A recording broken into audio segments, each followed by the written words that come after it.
King Mandila, Shalom. Shalom. Losako. Iko kelo kendo. Mais prophète King Mandila, je sais que non, année et bandit na mukolo ya Pâques. Donc na mukolo ya Pâques, tout comme le mois d'avril.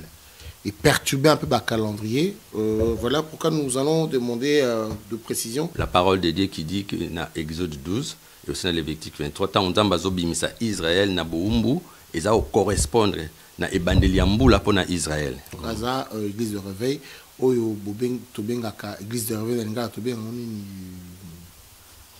Mabi binzambi te en fait église de réveil. En fait, il faut déjà koyeba pourquoi ba benga église de réveil.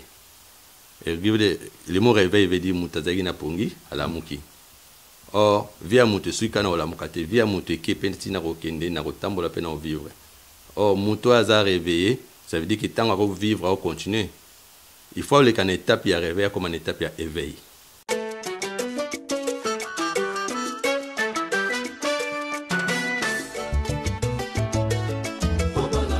Adi Londolé, le célébrissime, célèbre journaliste beau comme un dieu. Adi Londolé, pour la vulgarisation de tous vos événements, journal, reportage, fêtes, animation et maîtrise des cérémonies. Adi Londolé, l'homme qu'il vous faut. Adi Londolé, omniprésent, l'animateur présentateur polyvalent pour la réalisation et la publication des émissions de télé diffusées sur plusieurs chaînes de radio et de télévision. Adi Londolé, l'homme, l'artiste, le journaliste du peuple. Adi Londolé, beau comme un dieu. Adi Londolé, le célébrissime. Bisso Semosala. Voilà, chers amis, merci. Vous êtes sur Adi Loba, dans votre émission Adi Loba, sur votre site Adi Loba TV. Aujourd'hui, c'est la fête de Pâques. Beaucoup sont en train de fêter la fête de Pâques. Voici que notre invité nous dira que Epana Bango, année et bandi lelo. Ayoko souhaiter biso bonne année. Pona Bango, bonne année et bandakana Pâques. Notre invité s'appelle prophète King Mandila, que vous connaissez si bien, avec qui to Solamakambia, bonne année, Nzokande Zarana Pâques. Prophète King Mandila, Shalom. Shalom. Losako. Iko kelo kendo. Il faut dire que Daniel Golayo Losako. Alors, les lots, tout va fêter dans le monde entier, fête ya Pâques. Pendant Pâques, ils ont représenté nous.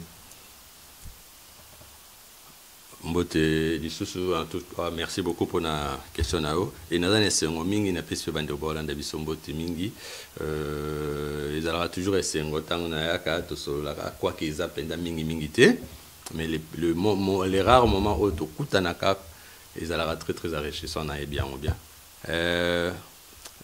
tout ça la émission mon en 2014 et na que moni makamo mususu ndenge batu ba mesana ko sala yango elinkolo bakaka te kezalaka bongo mais bon mesana comment on monte ndenge makambo eza bongo,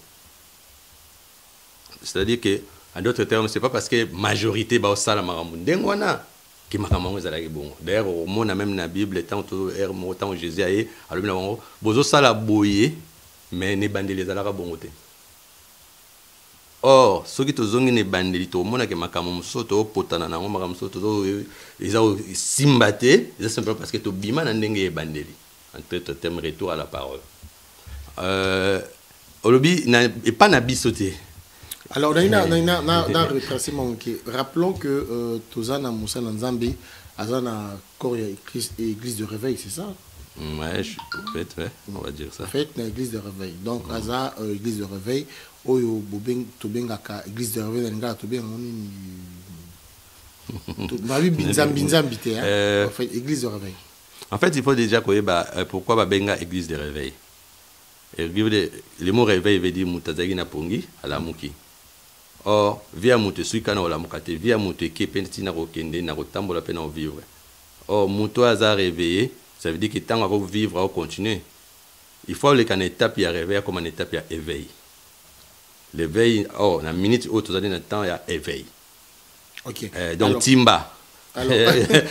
Longola molili, longola pongi, longola alors, gizonguzongo. la mouka. Alors, Pas la mouka nécessairement. Parce que la mouka qui nous a dit na moi milinga na mutu, na moi buzoba, na moi ba voile. C'est moi la timbaka na argo. Alors, dis-moi un peu, pourquoi Yosu ceux qui non, pour Nabino, Pâques, comment vous définissez Pâques? En fait, na le bible mateka pour Nabiso. Mais andé de ma commis et la kisi. Moni la mukilita on tozo bo yamba, moni ta on tozo yamba. Ce na lobi na keneti na bani ko sala judo. Il faut pas na on sala judo na ba prise à karaté. Na connaissance à karaté. C'est que les amants mon boulot. Tant to yambi déjà na ndé to lobi église to yambi Yesu. Yo que to sala la Bible. Faut to sala ma commis. Faut to sala raté ndenge ba bakanisaka. Or d'après ma commis, il est vrai que certains diront, oh, même Christ est mort, quoi qu'il est venu pour apporter une nouvelle dimension, mais il a respecté aussi les traditions. Surtout que, par exemple, dans Lévitique 23, au moment où voilà, la fête, on a fait binobo célébrer. Là, il est en train de parler d'Israël. Pâques, Ezaka Kateke, Yesoyaki a koufi à sécu pour Nabiso. Mais pas que nous en même temps vina biso moko aussi dans monde mon boy ya ba ignorance ya ba masumu tant ya marié, c'est-à-dire que Jésus a donné un message pe messager ouais ko ko biso na kata message pour biso pe to comme ba messager en même temps aussi nous des messages vis-à-vis ya ba o banane ba moni ya biso te ba moni lumière en fait au monde. Donc c'est-à-dire que nazolo bela makambu ya parole, tu verras que les gens sont prêts à faire des grandes préparations na niveau neti ba fête ba nouvel an ba Noël. Et pourtant, c'est des gens qui lisent la Bible. Si tu conduis ta voiture, en dehors, il y a code de la route, nous avons faute et la sanction, le crime, le dégât. Pareil, la Bible est il y a l'exception de la Okende. Mais ce qu'on aussi, tout ça, dans la Bible, c'est comme une bilingue.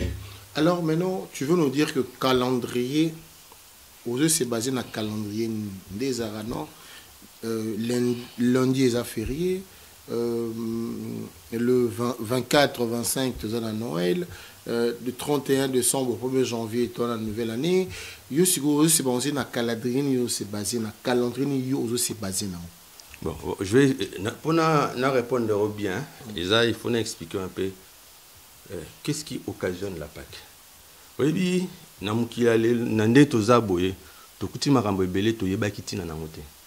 mais on remarque ma kamso ya confirmer parce que comprendre tina nango. Ma kamso peut ya comprendre oh, mais bon, na sala rapport na message même si je comprends rien. Au moni Pâques eza na comment on dit ça? Eza na dimension moko scientifique, dimension moko spirituelle et le même toujours une dimension moko sociale. Je vais expliquer. Au moni lorsqu'on parle par étape, par étape, scientifique. Or, quand on parle de scientifique, on est en train directement de voir aussi la création. Toujours la création, on a la création, toujours ce qu'on appelle la constellation.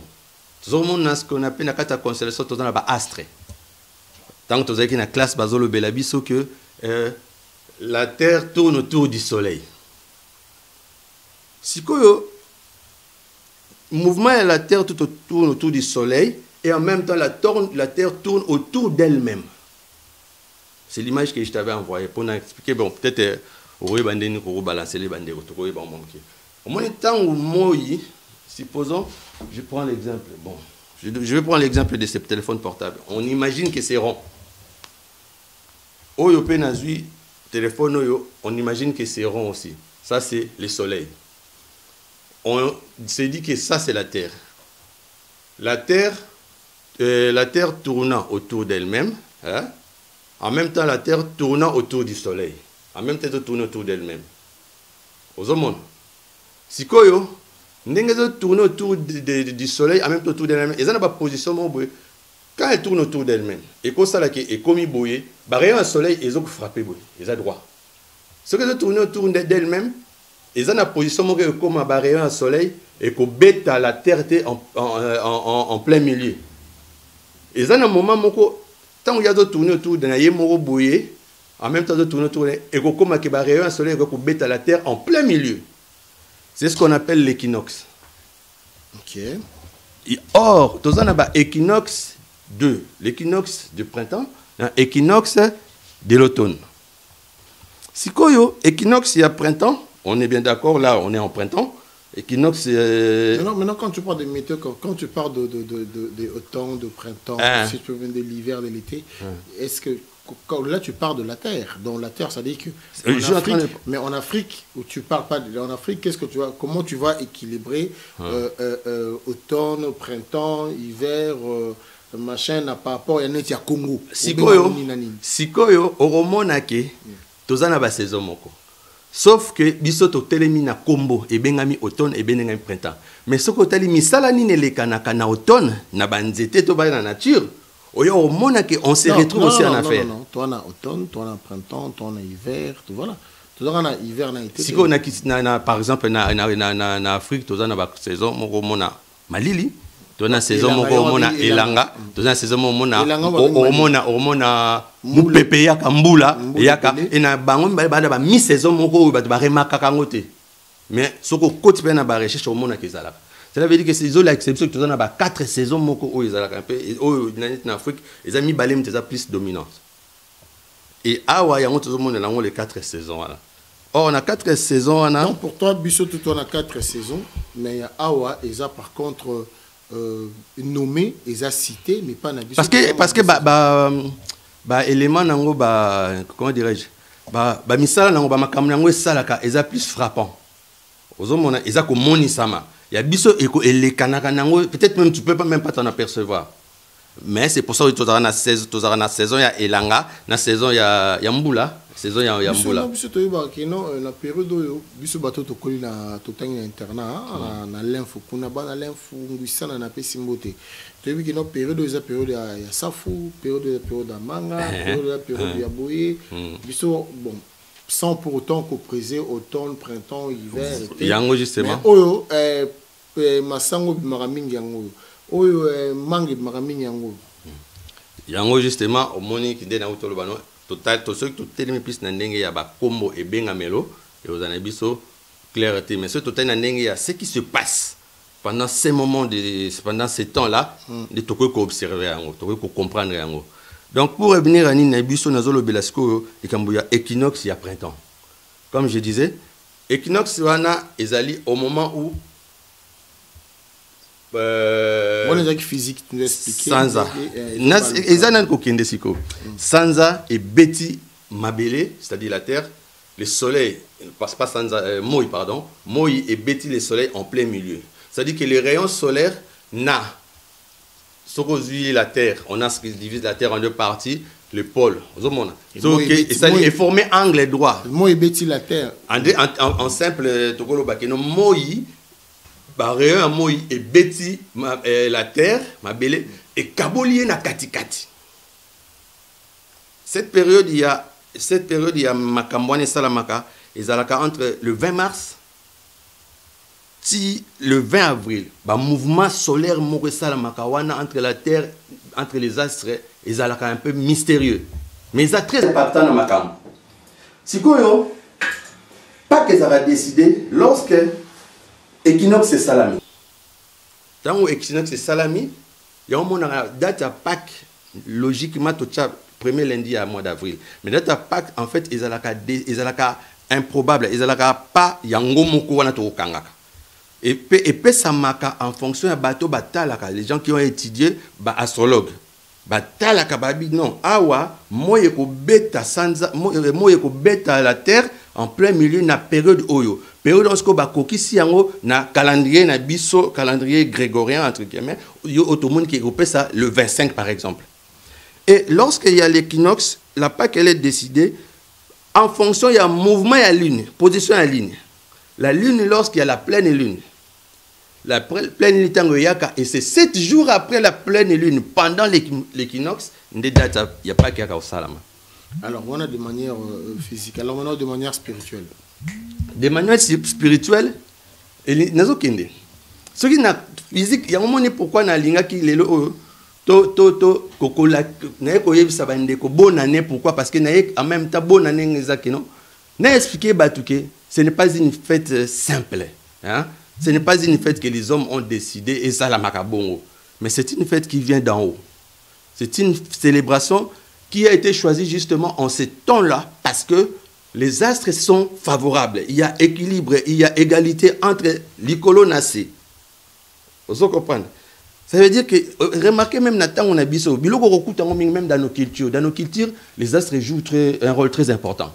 Moi, si tant bandi ko yizwa ba règle na ye, ba lo barani akomi ko mona sansa. Ça veut dire qu'akomi moi si. Ça veut dire que tina nzamba tindela ke na mukili, apzala féconde. Omoni et pese lembo. Ozomona. Loba tozoka. Sikoyo, tango eza okende bongo, omona ke sanza ye mutu a décidaka mukolo akomi en fait la pleine lune. Yango mona même dans le monde mususu ba mystique. Je dis même ba monde mususu mystique o ba solo ka pleine lune lobelaka bango eloko munene. Et ceux qui ont compris que Jésus a botamaki au mona ezaki ba docteur à la loi. Ce sont les gens qui étudient les astres. Les rois mages. Batali likolo ba moni étoile. Ce monde ba comprendre que vénément moko et salami. Sikoyo tant tozo kende ko fêter Pâques. To yebaka ke.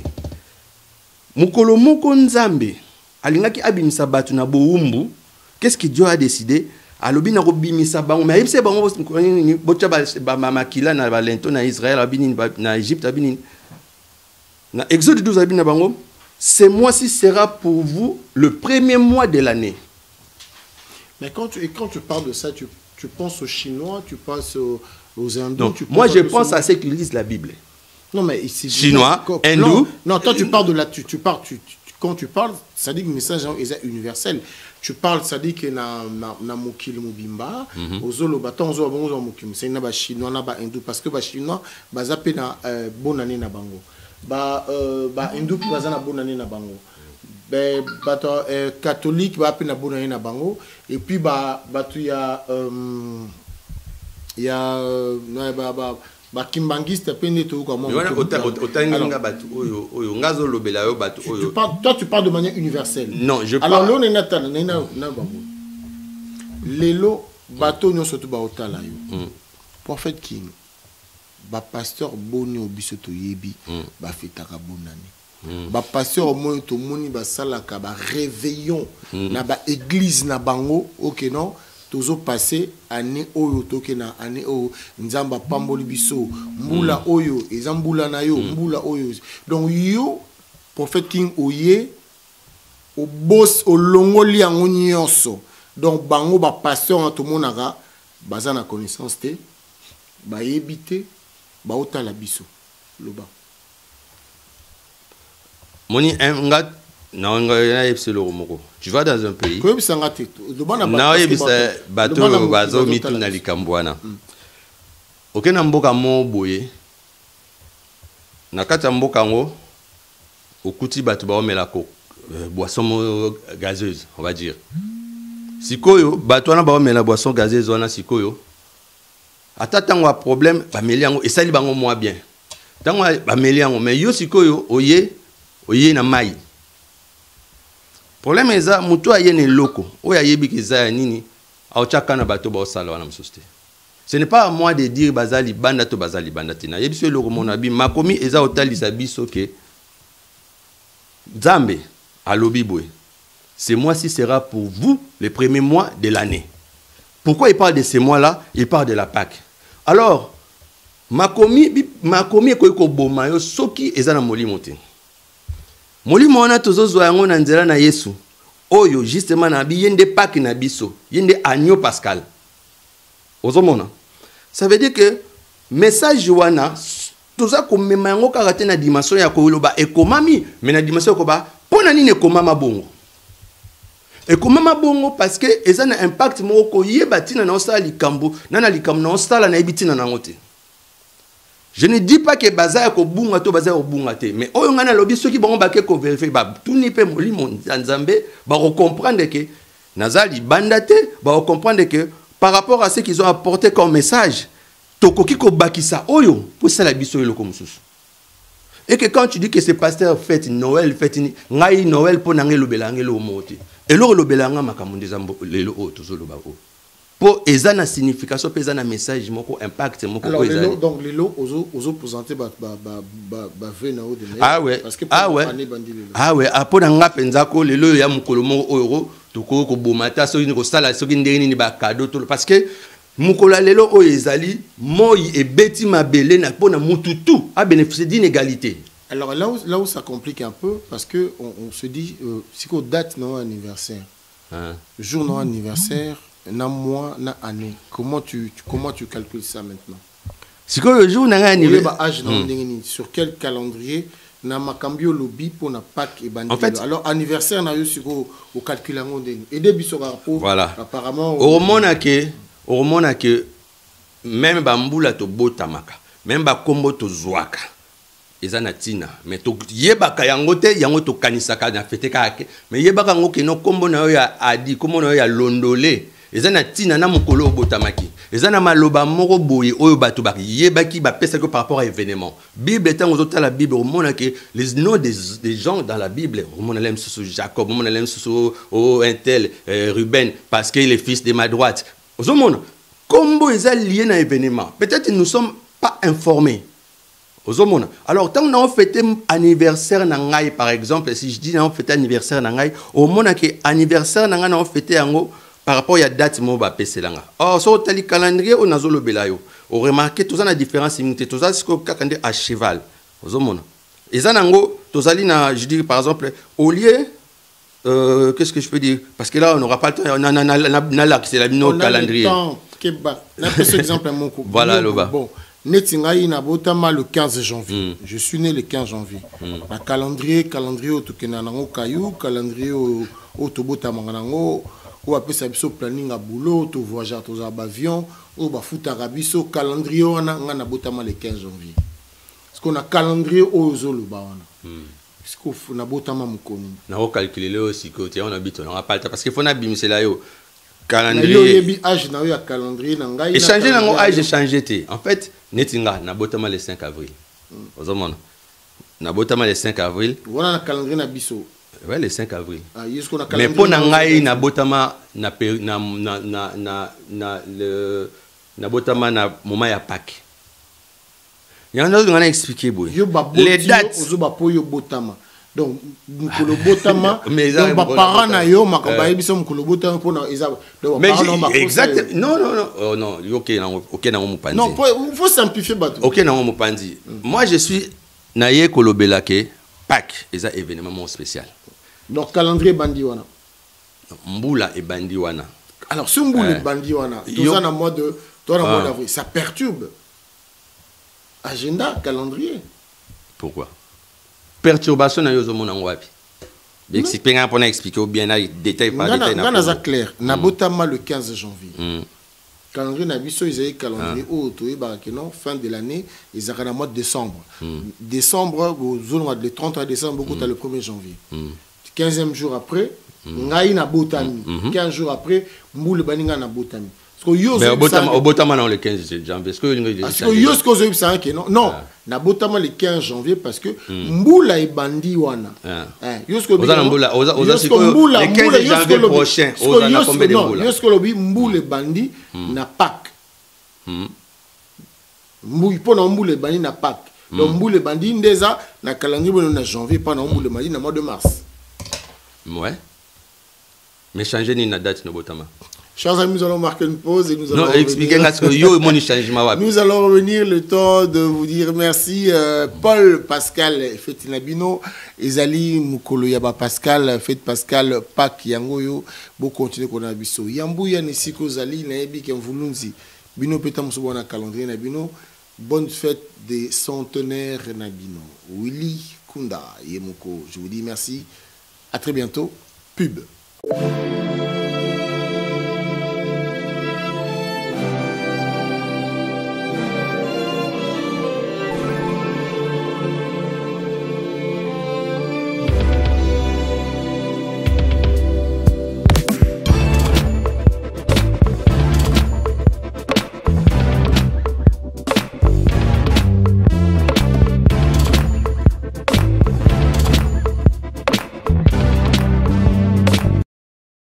Sepela TV et yena makambu ya sika lisusu.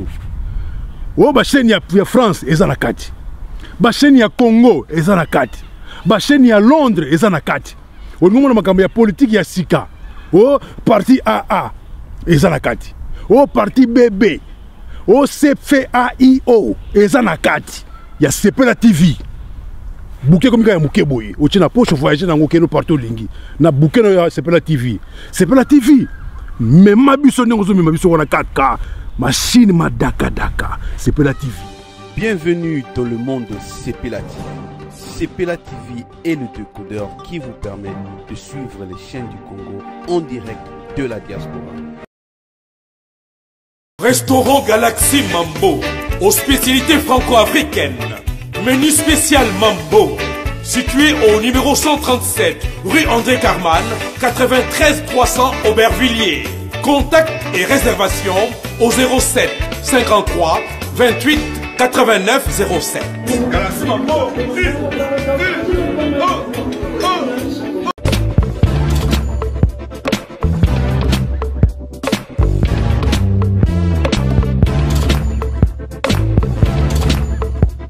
Tonnerre yango todo sala Adi Londolé Feli Mosengo Feli todo sala pour tonnerre ba voiture todo tina na Kisasa ba carton ezo kine Kinshasa et en plus la bonne chose voiture na yo ko tina na Kisasa te prends pas la tête yela bisango charger biloko na yo te livrer à domicile sans en bon au teki l'inauguration est le samedi tous en Autriche na van tous en Vingambe.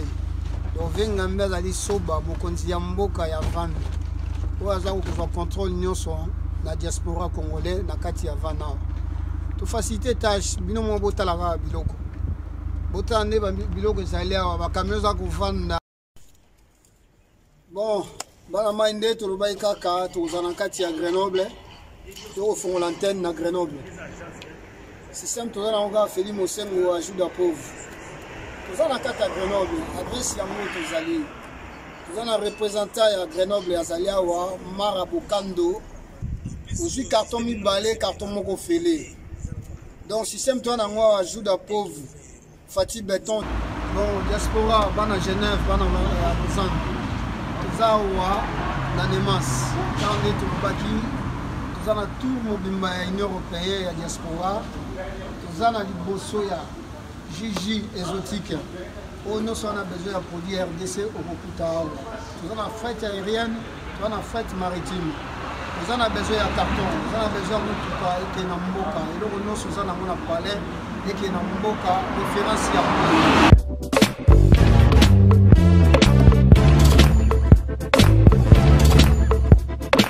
Voilà, nous revoici encore, nous sommes ici. Je sais que vous êtes belés, vous êtes attentifs, vous avez des émissions. On a un problème de calendrier. Année bandit dans le mois de janvier, mais pour fait qui m'a dit à Dieu, c'est non, année et bandit na mukolo ya Pâques, dans la mukolo ya Pâques, comme dans le mois d'avril et perturber un peu le calendrier. Voilà pourquoi nous allons demander de précision sur base de quoi aux présenter les meilleurs dans le mois d'avril pendant que dans le mois de janvier. Tu te bases sur quel calendrier? Merci beaucoup.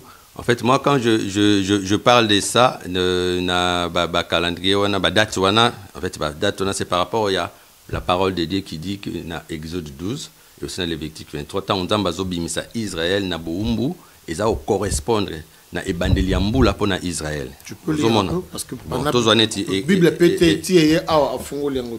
Tant tu la Bible té. Moniso okenet na Exode 12 le jour justement où Nzambe azako bimisa Israël na boumbu babi. Voilà. Exode 12. L'Éternel dit à Moïse et à Aaron dans le pays, ce mois-ci sera pour vous les premiers mois des mois et il sera pour vous les premiers mois de l'année. Ok, si qu'on a Lévitique, on va expliquer Lévitique 23. L'Éternel parla à Moïse et dit, parle aux Israélites, tu leur diras, les solennités que vous publierez seront des saintes convocations. Voici quelles sont mes solennités.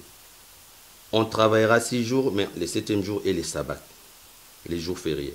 Il y aura une sainte convocation vous ne ferez aucun ouvrage, c'est le sabbat de l'Éternel, partout où vous habiterez. So, Keina 5, les premiers mois, les 14 du mois, entre les deux soirs, ce sera la Pâque de l'Éternel. Donc justement, la Pâque, c'est ce qu'on vient de parler là dans Exode 12. Quand Dieu dit, tant où Israël est obimana boum, ils ont bimana servitude à Égypte, ils ont kende, pour ne kende ko kumisa, kende ko adorer Nzambe. C'est-à-dire, Israël, ils ont le peuple na servitude, et au kende peuple na katina ko sala musala na Nzambe. Yango wana siko ils a premier mois pour nani tant on a le bela calendrier oyo au mona que na calendrier hébraïque il jour na bango ba date na bango en fait leurs événements ils a marqué aussi par ils a l'année la calendrier hébraïque yango mona même la naissance de Christ et salamate na Noël comme on dit en hiver mais et salama au moment où les brebis étaient dehors et tout c'était le moment de la Pâque yeso botama na moment ya Pâque. C'est pour commencer une année et fermer une boucle. Et donc, nous, quand nous allons fêter, par exemple, Noël le 24 décembre, ce n'est pas biblique. Or, ceux qui ont salé la biloko, Nzamba, tike la bisote pour na makambo ya Nzambe, ils ont problème. Donc, maintenant, dans ce que tu dis, oh, ils ont Bible, non? Bible, ça dit qu'ils ont Bible. Est-ce que ils ont pour ba hindou? Est-ce que ils ont pour ba musulman? Parce que les musulmans ils ont un Coran là-bas. Ils ont pour ba chinois, ba bouddhiste, ils ont pour nani là-bas. Toi, tu te dis que tu as parlé de calendrier hébraïque. Pour toi, le calendrier hébraïque est universel ou bien batou na batou? Parce qu'on a un calendrier selon foi na bango. Non, il n'y a que deux calendriers qui priment dans le monde. Et déjà, on peut se poser la question pourquoi il n'y a que ces deux calendriers. Parce que si on continue à au monde qui est plus loin, dans Daniel Bazolo Bakeno, il y aura un temps où un roi viendra et il changera même les temps.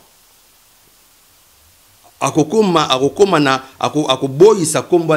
changer même temps. Ça veut dire que non, ndenge to tanga, yangote ndenge to tanga.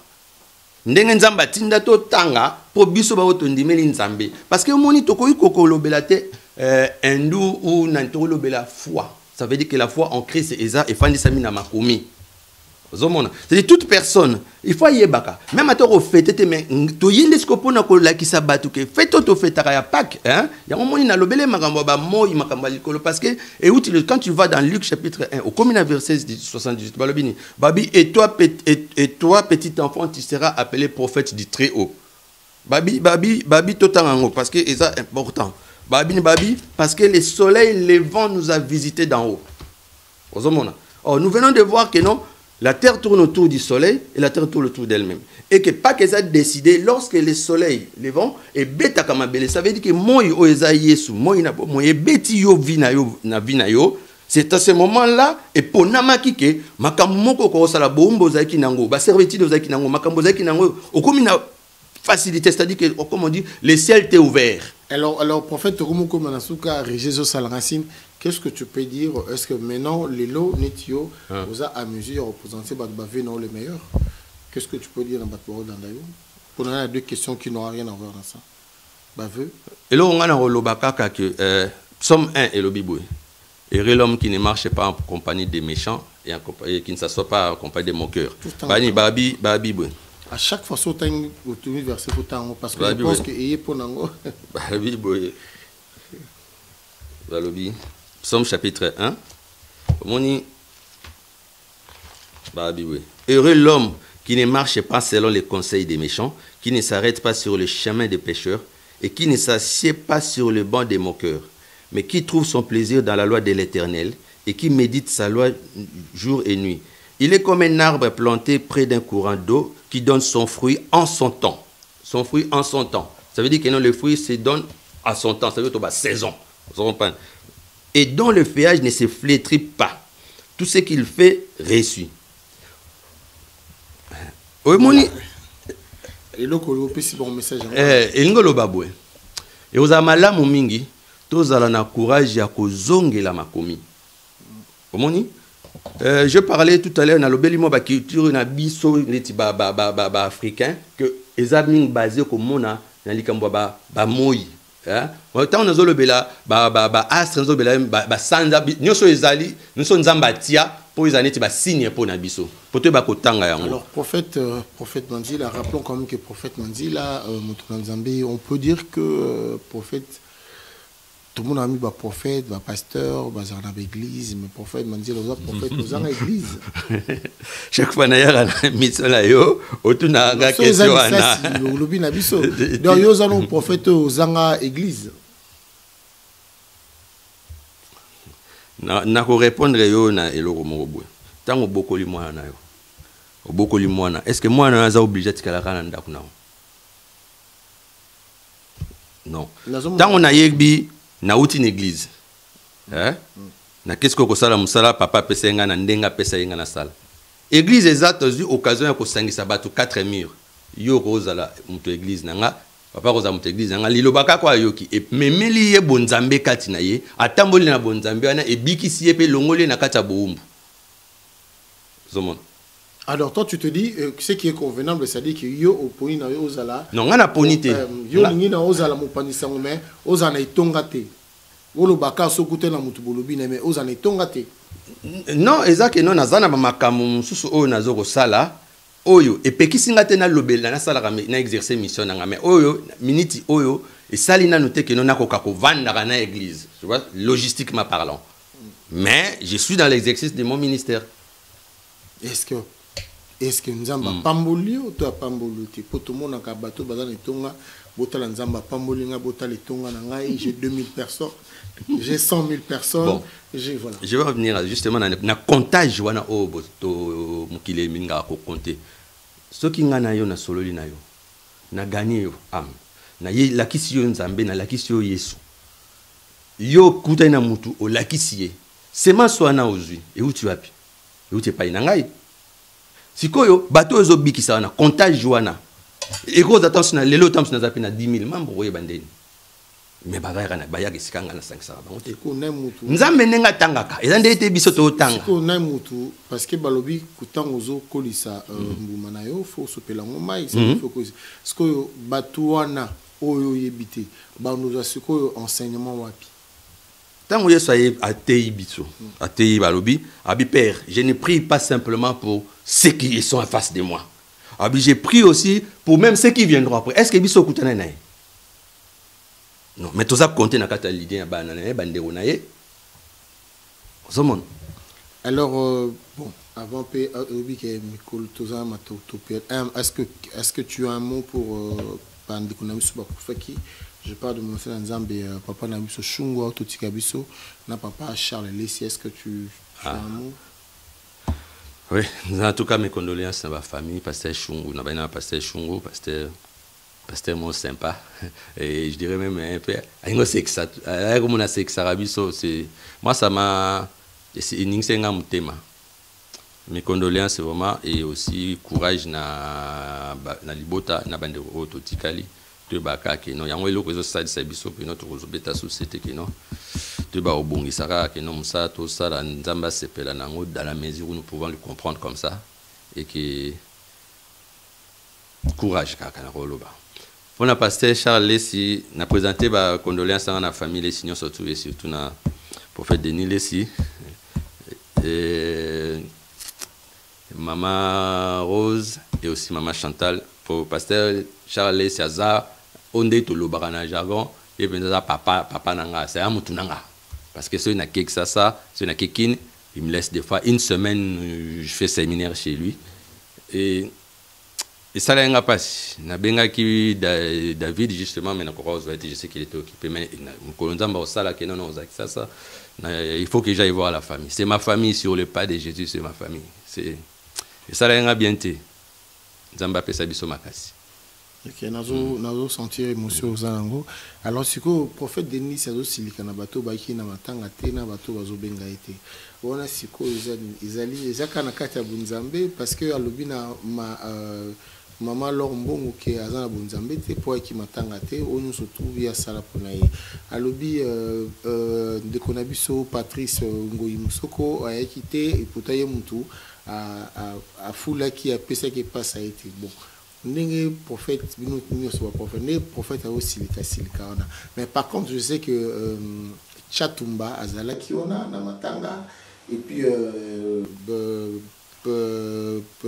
les leaders pasteur Forci Lola Pedri na matanga. Bon, pour na bakanda prophète Denis Lessieux Zolobani. Non, ils tout à fait humain. Moni na mukili oyo na oloba par rapport à ndengolobi ki bakanda. Moni tango zana bato zo s'attendre qu'à un moment donné na tango likambu bato na bakoza na yo. Soka zoloba bon c'est que yé kozala na bato na azala na bango na mutema, hein. Et que tango azuli kamba souhaiter quand même que non. Pas à moto l'anzambe, tu peux dire que non, t'allais l'anzambe, non pas yebi qui hôtel l'anzambe. Donc en présence à Batouana et cross ça là quand même quelque chose. Il est là, on a zuli kambu, à 10 aux arana ou bien au yété. En fait, ce qui n'a yebi, je peux mettre une rôle milobela. Ah, yété, sincèrement, on n'a retourné à penda. Ndé nous mon anaïté. Raison au pesanga et au kitsanga pe mamute mamuke. Mais ce au kepe bo bengi ndé zana. Ce qui a réclamé c'est que il y a quand ça Batouana. C'est qu'il y a pour Tarbatouana, na mutema na ye na ndenga za na considération morale. Mais le kola bango ba été et le que aux alaka ke non ngai na place na bango na sai na ko benga tana bande ko tali za parce que c'est kaza yo ki moi passi papa ya bolingo te bolingo ko za na mutu soit décevoir il faut ka choquer so yo ki te c'est que na bolingo te zaki na mutema te. Réaction à mon tout soit ça n'a pas si ce cas a choqué à cause ça. Donc moi je le comprendrais et aussi je comprendrais aussi les fois s'ils avaient des occupations mais quand même bah bengata bah solo li et là on a un rôle bon. Merci beaucoup prophète qui m'a dit là les arapas c'est aux oreilles c'est aux yeux mais peut-être aux oreilles sur mon connu le seul mot de la fin et là on a ça le babo yo moni ngai mal bakto comme émission quand même émission non de ce que yo ils ala moi mikuse moni ngaza messager hein j'ai pas de temps on a sur le message nanga romone singa il faut na fongoler la batte je peux pas venir na loba 5 minutes par exemple là oui je peux na repé sa bonne année et tout mais il y a un moment où il faut comprendre que non au loba kango bien nzambe tanga benga basakoli benga basakoli na bamboka na bango azu bango na bango yango mona na bible ole so ba le temps des les notinda bande ko batanga Luc chapitre 1 verset 65 verset 70 verset 65 verset 70 abindengo lobela ka basakoli ya tango ya kala ozomona ba makamu mingi lelo tozomona lelo o tonda ko senga ka peuple congolais ou encore le peuple Congo. Moi je parle toujours en termes à peuple Congo. Parce que le Congo en soi, c'est tout un royaume qui est appelé à revenir dans sa gloire première. En fait, Régis ça ce signe, mais on peut aussi le rater. 100 ans, il y a Kimbanguiste à un mot, juste. Centenaire. Il faut comprendre une chose. Pourquoi ce qui m'a dit ces autres fêté 100 ans. Mon chiffre est 100, hein? En termes à Israël, chiffre 100, il y a une dimension, mon côté, une dimension, la classe de l'école, il unité, dizaine, centaine. C'est-à-dire que quand on a comme une centaine, à la dimension, nombre à 3 zéros. Le nombre comme on a 3 chiffres. Voilà. Donc, il y a un objet à l'objet bien. Un bon berger, à Zamutoyo, à Zalaki na 100 brebis. Tant où abungisi brebis, moko, et tu non à 9 ou 99. Ça veut dire que dimension, à Sala Makasi, akende koluka tiki même les 99 akende koluka la 100e brebis pour que compta joana écoute donc ces centenaires là ils ont chiffre très impactant et dans moment oyo na 2021 ça veut dire que ndenge suna zolobela ndeka tolobeli likamba pa yete poto bousculer bino yete kapobo sosola ke makambo mo ezolekama na temps oyo hein et zosenga faut za la très vigilant et surtout kolinga ko kota soko ko koluka même ko yeba yango. Parce que sans la connaissance, beaucoup fa. Na oko sabinote. Pour makamu tout na ba makamu to mona ba Covid nani na o wana zoya wana c'est que Congo est dans l'histoire nzambe pour na retour vers une gloire o ezaki ya gloire ya royaume Congo et non pas ya pays comme on l'appelle. Donc là na ko lo baka que non to chami sunango to mona ka bola munzamba osala biso ba Congo. Merci beaucoup Nabino Bolandi émission. N'hésitez pas à accorder une émission pour réagir. Ceux qui vous ont besoin, il y a prophète King Mandila, n'hésitez pas à nous appeler. Évidemment, échange Monko ou bien débat Monko ou bien échange na débat, vous hésitez à contacter puis sauter pour tout sur le lango. Bonimo nanga Isaac c'est 16 ans. 16 ans. Ara Sukebele. C'est pour dire que c'est la famille. Donc, on a bébé, avant qu'on a basé, mais déjà, tout est à l'hôpital. Ouais, là, elle est à l'université. Mutali boso na mona e markanga e yango yo na lobaka na yo zaka mutu mususu te. Mutali boso bande kwa pesa ko ngana yo ka pesa kombo tango baninga ba okima mbango ba pesa kombo oh grâce oh bénédicte oh bénédiction ya pesa kombo mwana waila qui veut dire bénédiction. Et là quoi na itikala na ngai ti ete yanga. Ouais, elle va bien à l'université, elle fait bien. Que ma chérie, moi, je te fais des bisous.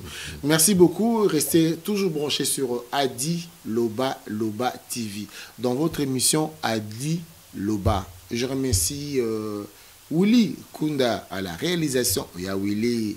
Il y a le Chouami, Tobo Sanyote, Nanzela Yasuki, le grand prêtre César Ngadi. Il dit une image pendant Sanga Congo. Na pesi mbote basala nzambe sika bozali leader pasteur Francilo la charismatique Chatumba na bosala mutu moko te ba pasteur Bozebeli batanzambe mais o ilinga pona Louisa bango wana isika bozali mutu nzambe pasteur na biso mutu nzambe mon voto na pesi mbote pasteur Sigoje na Bruxelles. Que Dieu vous garde, c'était bel et bien Adi Londolé, le célèbre aujourd'hui, c'est beau comme un Dieu. Je vous dis merci, à très bientôt et bye.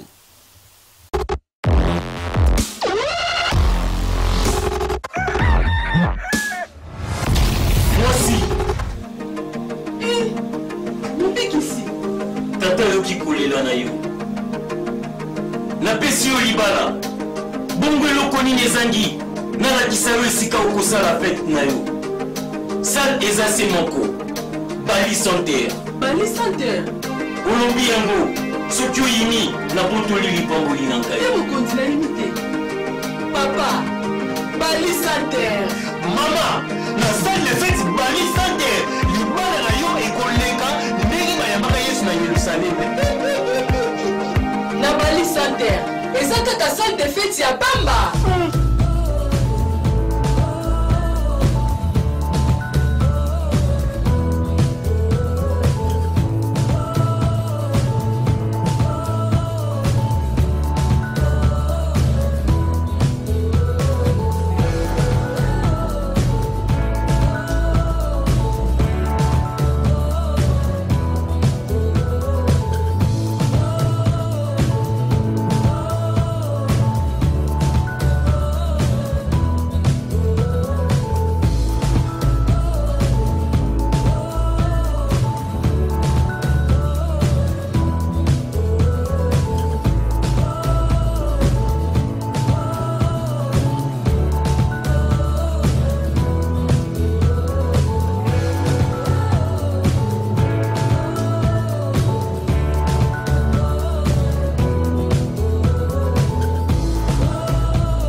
Maman, vous préférez Boya avoir invité? Oh, papa, vit de loin. Nabi, la salle de fête, Bali Santerre. Et c'est un gâteau comme avant avoir invité Bako. Maman, Nangaye, Nkela Yangani. Maman, non, Boya va avoir invité. Oui. Naye Bisakibino, salle de fête, Bali Santerre. Yangonde Makambo. Salle de fête, Bali Santerre. C'est très amusant. Très amusant. C'est très mignon. Ça défense ma liste des arts fantastiques. Mobile ici. Oya les sous. Moi aussi. N'ayez été pour un décrobako. Pour la bilingue, ça de fait Bali Santerre.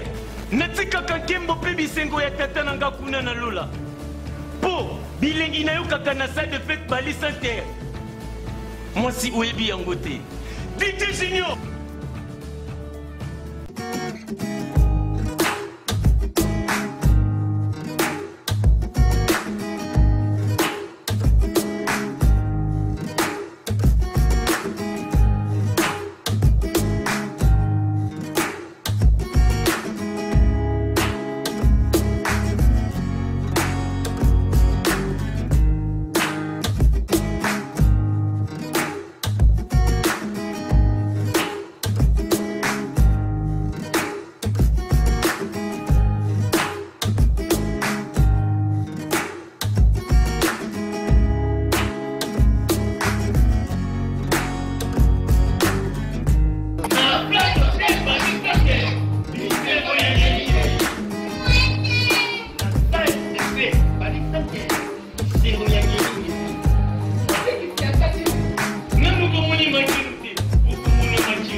bisero nyonso na kati ya president